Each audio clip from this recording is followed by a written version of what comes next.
बिस्मिल्लाहिर्रहमानिर्रहीम। आज हम जायके के एतबार से बलगम की तीसरी किस्म पढ़ेंगे। बलगम अफस।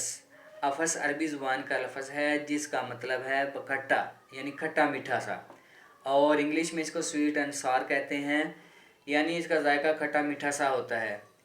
इसकी दो वजूहात हैं। सबसे पहली वजह तो ये है कि तबई बलगम के अंदर सौदा शामिल हो जाए। सौदा चूँकि खट्टा होता है इसलिए उसकी खटास बलगम के जायके के ऊपर गालिब आ जाती है।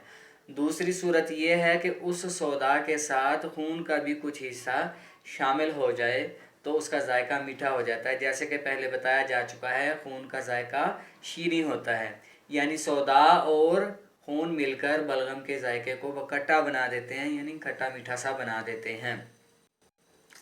दूसरी शक्ल ये है कि इसके अपने अंदर ही कोई ऐसी तब्दीली पैदा हो जाए यानी इसके अंदर हद से ज़्यादा सर्दी शामिल हो जाए, तो ये उस सर्दी की वजह से खट्टा हो सकता है। यानी इस तरह कहा जा सकता है कि इसके माई अज्जा जो हैं वो सर्दी की वजह से मज़ीद खुश्क हो जाते हैं। खुश्क होने की वजह से ये इसके अज्जा जो है अज्जाए अर्जियत में तब्दील हो जाते हैं, जिसकी वजह से ना तो इतनी मतलब हल्की हरारत होती है कि इसको तुर्शी में बदल दे, और ना ही इतनी ज़्यादा तेज़ हरारत होती है कि इसको पका कर पुख्ता करके इसको शीरी कर दे।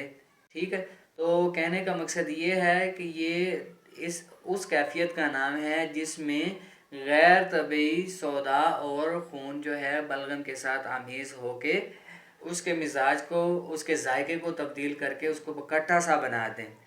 आपने जदीद थ्योरी में पढ़ा होगा कि खून जो है दो हिस्सों पर मुश्तमल है, हीमोग्लोबिन। हीम कहते हैं जो उसके आरबीसीज हैं, और ग्लोबुलिन जो होते हैं वो उसके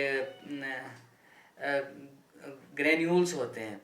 तो जब ये सेल टूटता है तो इसके दो हिस्से हो जाते हैं। एक हिस्सा टूट के तिली में चला जाता है और दूसरा खून की सर्कुलेशन के साथ ही ऑक्सीजन उसके अंदर होती है, थोड़ी बहुत ऑक्सीजन होती है, तो वो खून के साथ शामिल हो जाता है। ये जो हीम वाला पार्ट है ये तिली के अंदर स्टोर होता है, डिपॉजिट होता है। अब जब ये पार्ट का किसी वजह से स्प्लीन में डिपॉजिट नहीं होता और सर्कुलेशन के साथ शामिल होकर बलगम में आमेज़ हो जाता है, तो इसके अंदर कुछ मीठापन भी होता है। वही मीठापन जिसका मैं ज़िक्र किया है, जिसका मैंने कि कुछ सौदा और कुछ खून शामिल हो जाता है, तो उससे मुराद यही हीम का पार्ट है जिसके अंदर मिठास भी होती है और जो बलगम के साथ मिलकर इसका जायका खट्टा सा बना देता है। इस लेसन में हमने बलगम जो है खट्टे मीठे बलगम के बारे में पढ़ा है। आप इसको रिवाइज़ भी किया करें, जहाँ पे समझ ना आए आप कमेंट बॉक्स में कमेंट करके मुझसे पूछ लिया करें, क्योंकि हर बंदे की थिंकिंग लेवल एक जैसा नहीं होता, सोचने समझने की ताकत एक जैसी नहीं होती। उस लिहाजा जो स्पीकर है, जो बोलने वाला है, जो बताने वाला है, वो किसी ख़ास टर्म में बता रहा होता है और समझने वाला किसी और टर्म में समझ रहा होता है। जहाँ पे आप कंफ्यूज हुआ करें तो आप उसको क्लियर कर लिया करें। Thank you.